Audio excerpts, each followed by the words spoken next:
Hey, welcome to Inspiration Tuts. In this video, we're gonna create a lantern in 3ds Max and Substance Painter.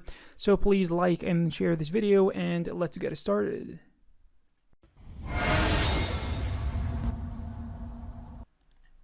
Alright, so now we're gonna create this lantern in 3ds Max and Substance Painter. So starting with something simple such as a cylinder, and we're gonna build up. Alright, so we're going to actually build and try to actually build our way to creating something interesting later at the end of this video. So as you can see here, this cylinder is going to be having 8 sides, and for the most part this is going to be created using edge extrusion method. So you're going to keep holding shift all the time and try to extrude these edges by the move tool and the scale tool. So as you can see here, this is going to be the process that we're going to use for the most part, and I'm going to try to follow certain reference images I have in front of me right now in my second monitor. For the most part it's going to be easy, but it's going to be interesting. We are going to learn a few things here. So this part here is going to be looking like a dome, so it has to be smoothed out in certain areas such as these. So using the chamfer modifier or the chamfer tool right there, we're going to make sure that this is pretty smooth. And by the way, we're going to work on one half, and which is going to be the upper half. Then we're going to copy the other side using the Hemisphere modifier later. For now, we're gonna actually try to create the very top of this lantern using a hemisphere. So we're gonna create a sphere like this, and we're gonna reduce the number of sides to 8 according to the size of the cylinder we started with, and we're gonna try to weld everything together here. So I could have used actually the these cylinders and what kind of the edge extrusion and what we've been doing before, but I thought to myself, this is gonna be really accurate, even though this is not gonna be a big of a deal.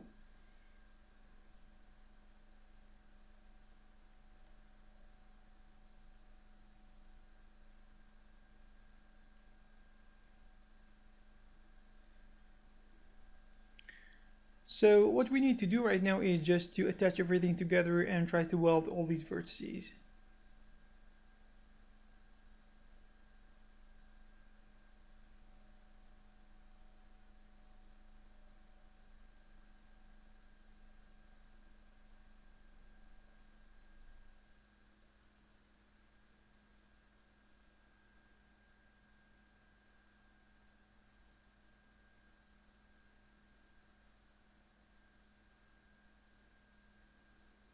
Alright, so we're gonna have to do some manual welding here using the target weld tool, and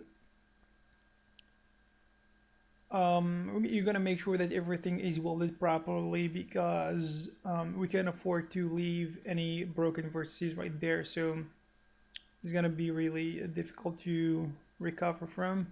That's why we have to really do it right now, because before things start getting complicated. Alright, so we're gonna create a Torus right there. It's gonna be the hanging point. So we're gonna create actually a few of these.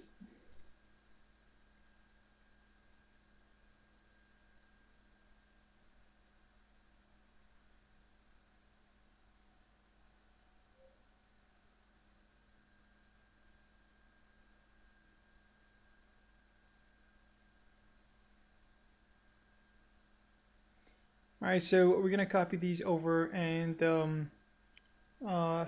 few times. So you're gonna keep holding shift to create some copies here.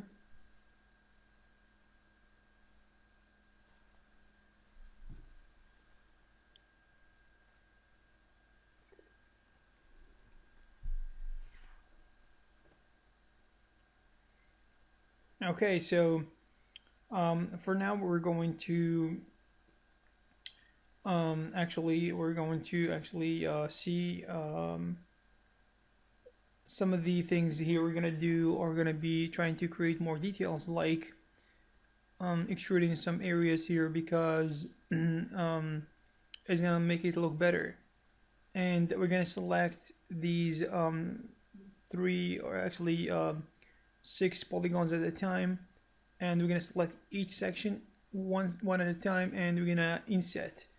All right, so this is gonna help us to actually is gonna help us to perform the extrusion we want later.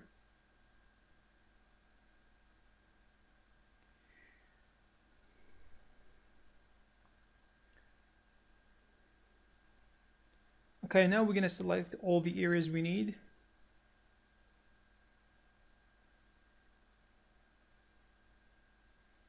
And we're gonna extrude it negatively, a small value that actually doesn't seem like it is too much.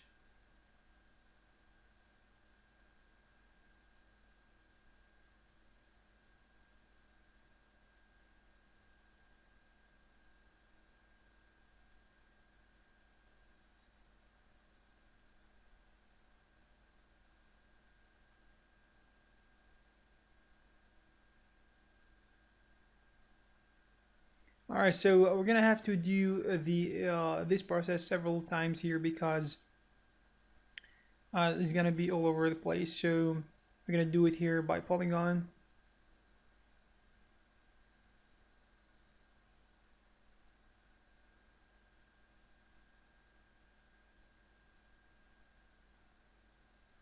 And when it comes to these pieces also, probably this is gonna be subject to change later, but for now we're going to make sure that we're gonna take care of it accurately.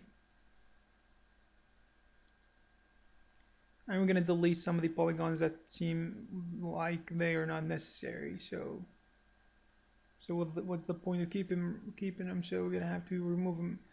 And also we need now to perform the extrusion.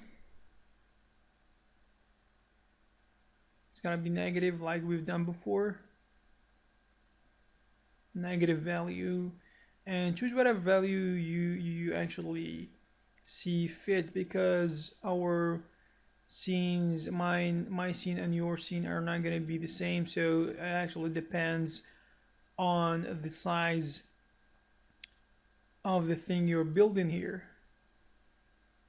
Don't copy my values, just create something that looks accurate on your side. So here, using the symmetry modifier, I'm personally trying to make sure that this looks correct. So probably the part here in the bottom is gonna be a little bit different in the very end, because it makes it look good, rather than keeping that nice end right there. Just removing it is gonna make it look better, because we want to actually distinguish between the upper part and the lower part.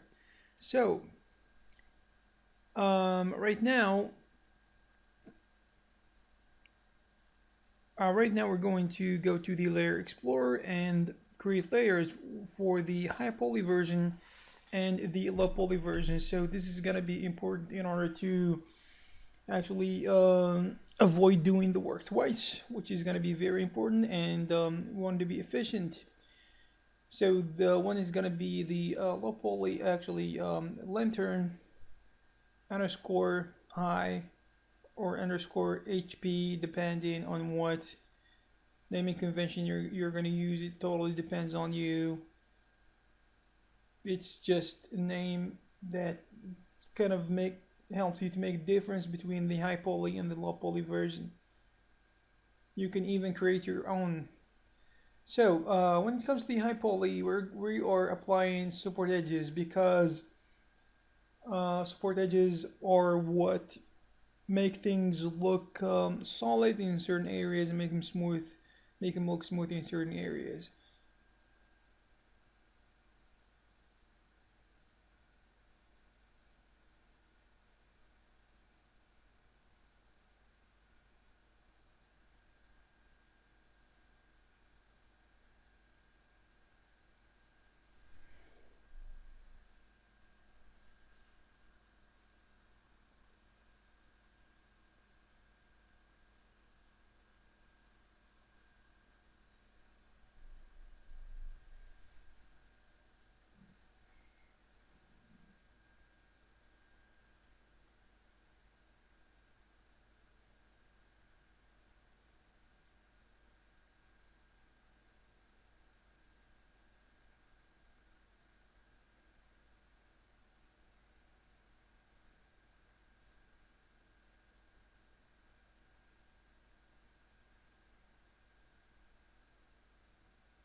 So just make sure that you're adding support edges in the right areas, and when you apply the Turbo Smooth is gonna actually help you to see where you made mistakes or you forgot some areas, and it's gonna be very informative. So here, for example, we're gonna connect some of the vertices that we forgot to connect, and yeah.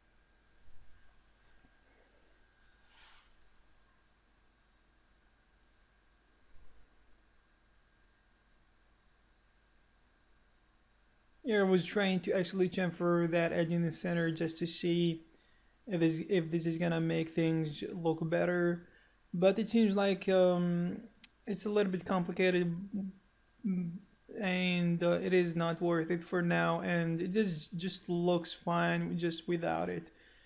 So as you can see here, when you try to chamfer it, because there is different in distances in certain areas of this model, it's gonna be a hassle. So we're gonna go without doing it. For now, we're going to actually complete and finish up certain areas that we didn't work on.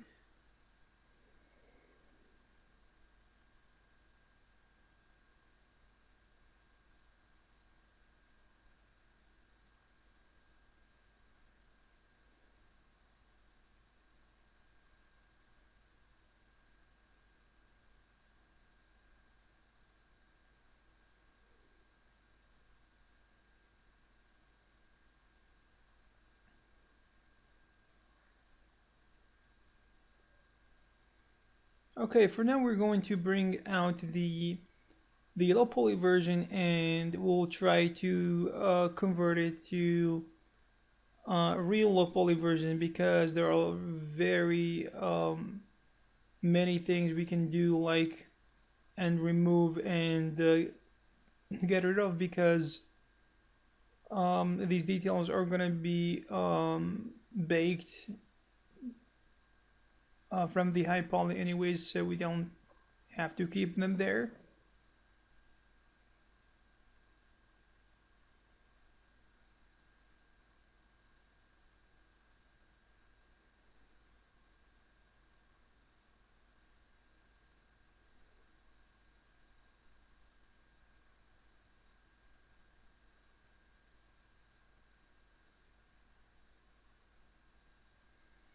Alright, so we will start adding some bridges right there. So select the edges and add bridges.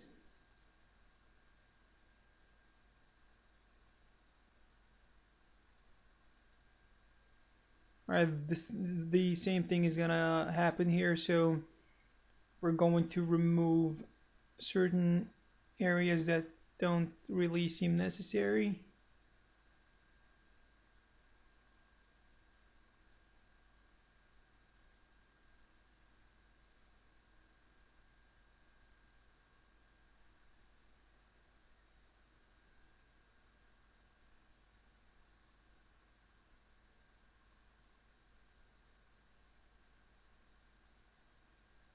So control backspace to remove these edges.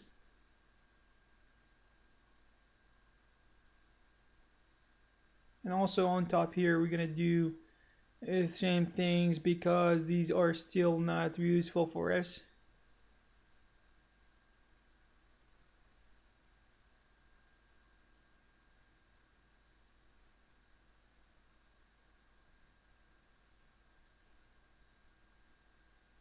All right, so finally here in the middle, these big pieces here need to go as well.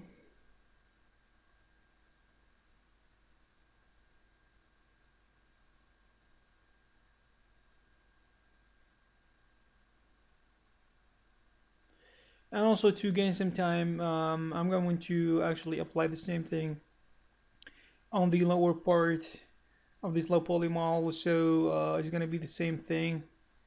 Here we're going to remove these edges that we don't really need.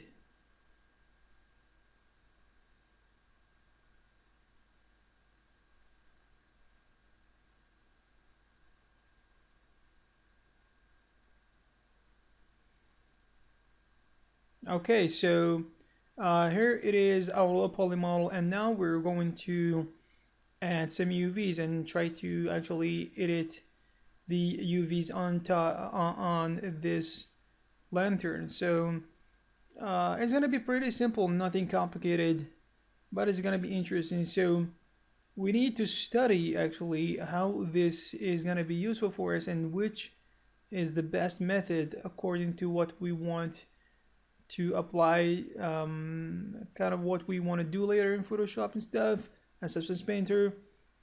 And it seems like the dumb-like part, all the pieces, all six, actually 8 faces, need to be separated because it is better for, since actually when we look at this model, it seems like there's no need to actually keep things welded in these areas. So this actually goes with the design of this model. So it's really helpful when it comes to UV unwrapping. It's like helping us do our job in an easy way.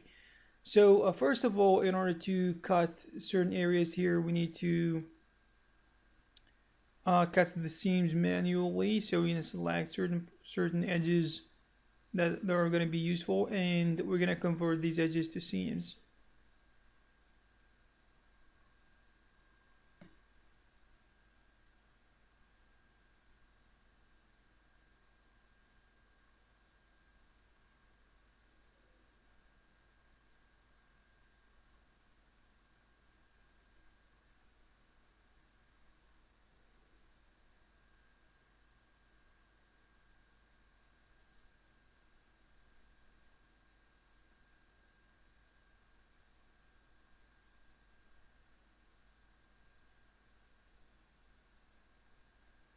Alright, so right now we need to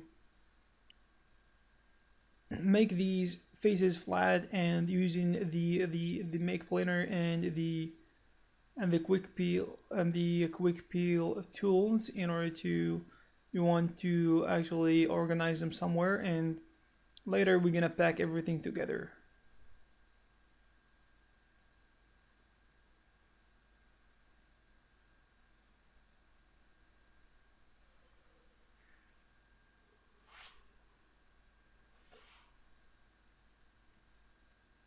Doesn't matter how these things look right now because later is gonna be really different.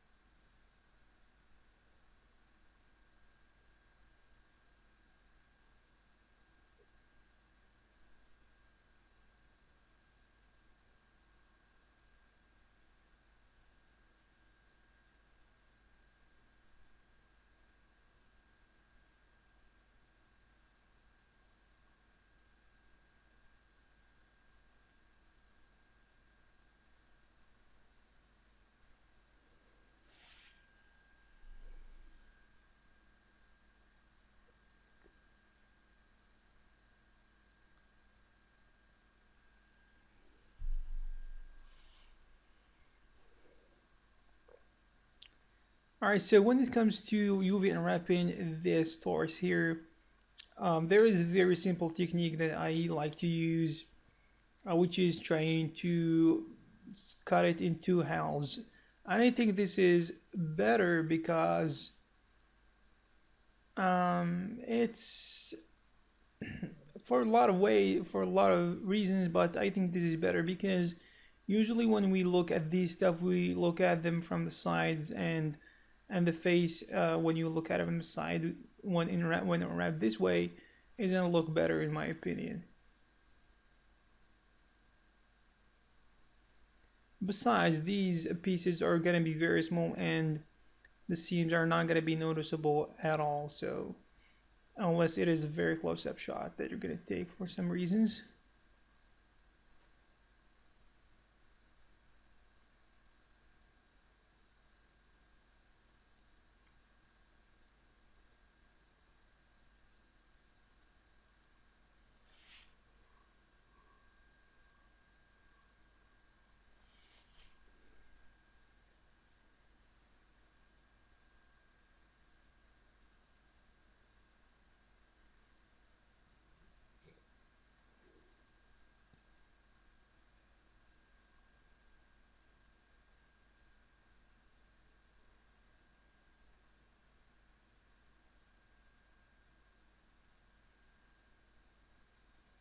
Alright, so now it is time to pack all the UVs together. So um, we first of all, we're gonna actually prevent the overlapping UVs from taking place. So we're gonna separate all of them, and later we're going to select everything and drop it in the UV in one UV template, which makes a lot of sense because later we're gonna use it in order to do some interesting stuff when it comes to texturing.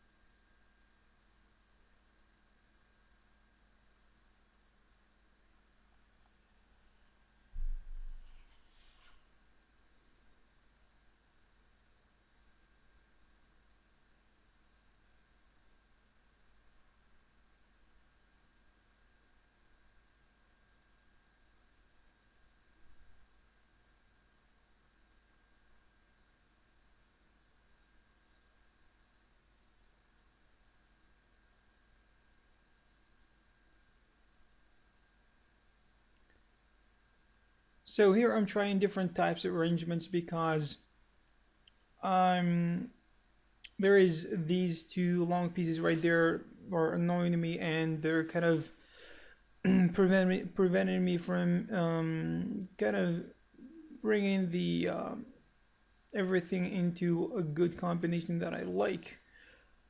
So this is completely not necessary. Just you can just drop everything in a nice way that doesn't look perfect but still works, and doesn't hurt to actually make things look beautiful. But if this is not going to be the case, then just be practical and try to actually fit everything in there in a nice way that doesn't look ugly or wrong.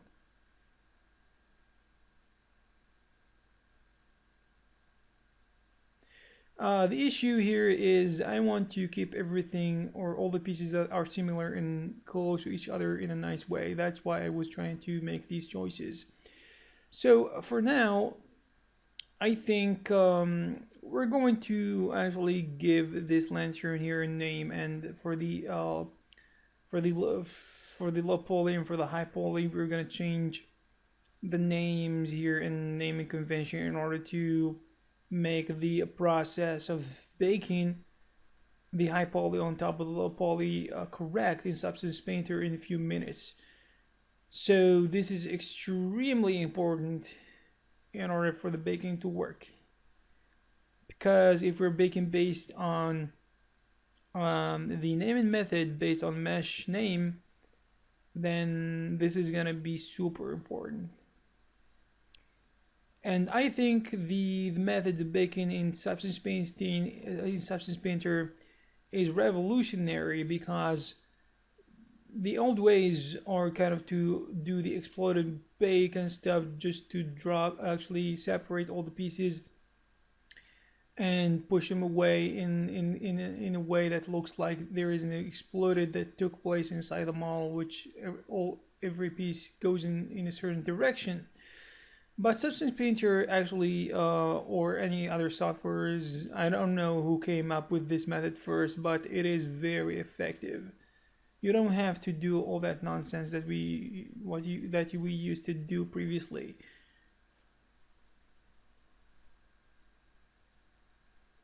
And this way is a lot faster, by the way, and it keeps everything organized.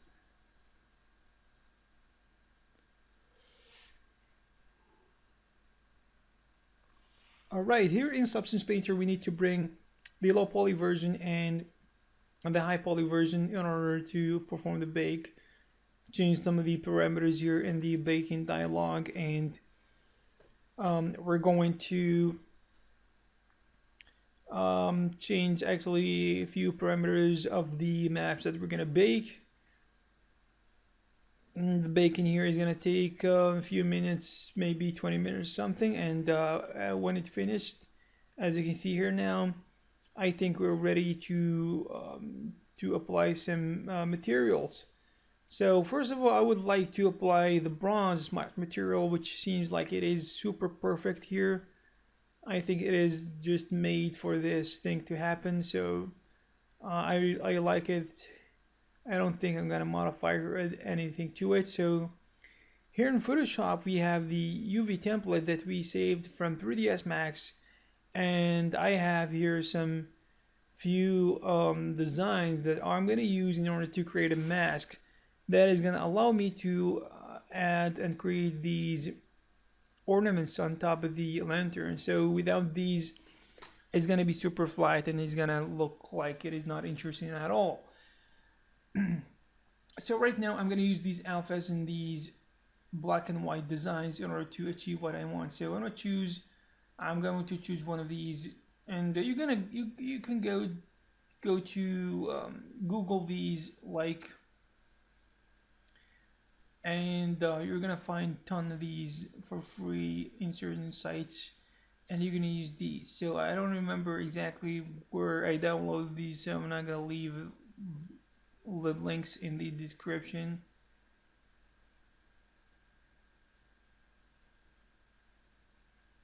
Alright, so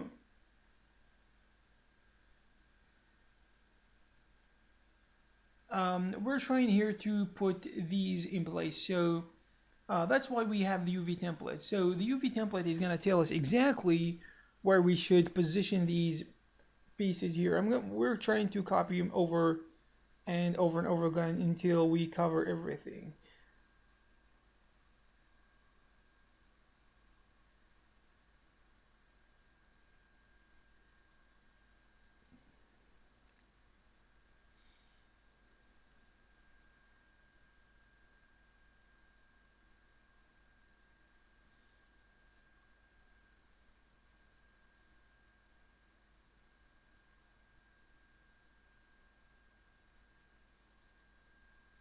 Alright, so we will try to position these in the right way.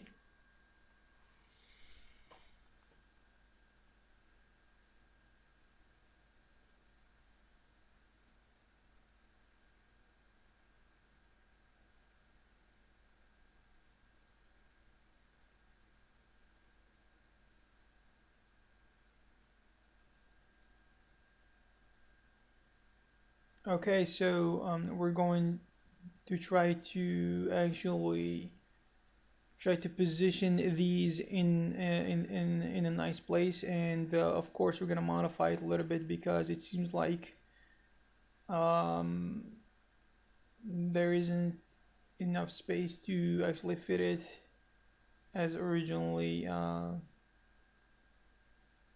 So here I'm trying to actually cut the part that we need and try to actually integrate it with the first piece, and we're gonna try to put it somewhere that looks nice.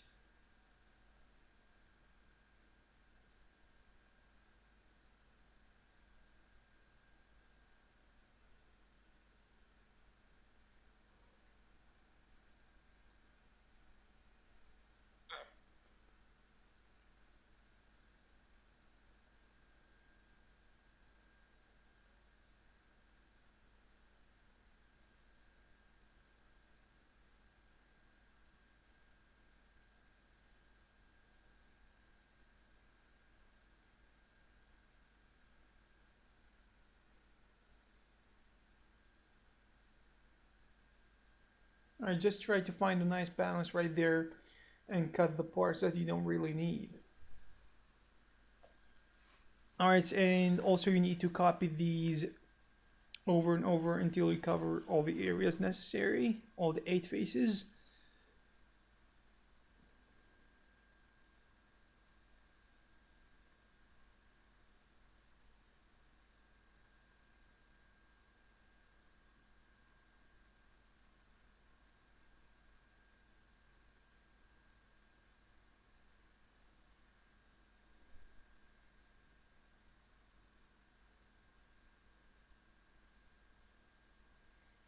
Alright, when it comes to this piece here, I'm not sure if this is gonna make it to the final model and how it's gonna look in the end, but we're gonna try it nonetheless. We could have used other different types of ornaments, but let's go with this one and see what is gonna happen.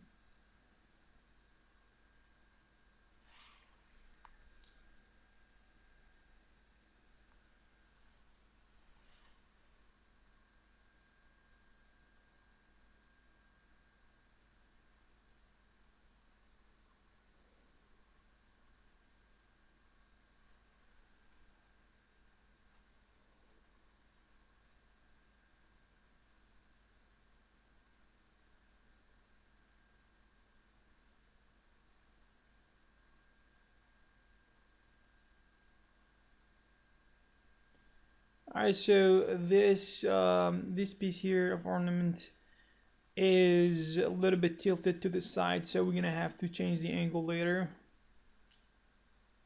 in order to be exactly following the UV template we have here.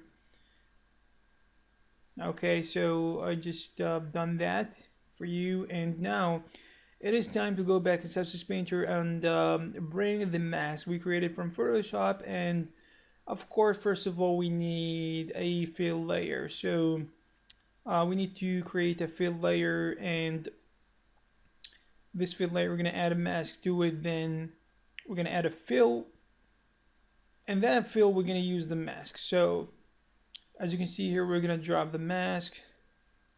All right, so as you can see, this is what we've got for now. I don't really like how this looks right now because there are some areas we need to cut and to remove, especially in the big part in the center. The mask is actually touching certain areas that we don't really appreciate. So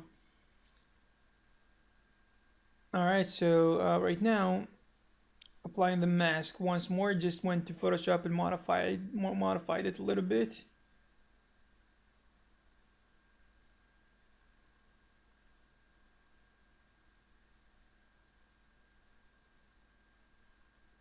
Okay, so this is the new alpha or the new mask that I'm using, and I'm gonna change the background of the fill layer because I want it to look like a nice contrast between the bronze and the bluish background.